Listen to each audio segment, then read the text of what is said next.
Okay, what's the difference between a mirrorless and a DSLR? Now, the size of mirrorless is smaller.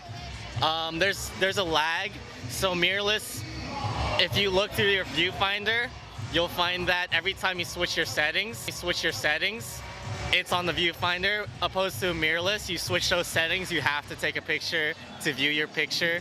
Oh yeah, take a picture to view your picture to see what type of lighting situation you have, because it's off a mirror, not, you know, a digital screen. I mean, mirrorless has been around for a while, so you'll find a lot of cheaper, more compatible lenses and bodies with mirror cameras, and they're a bit bulkier.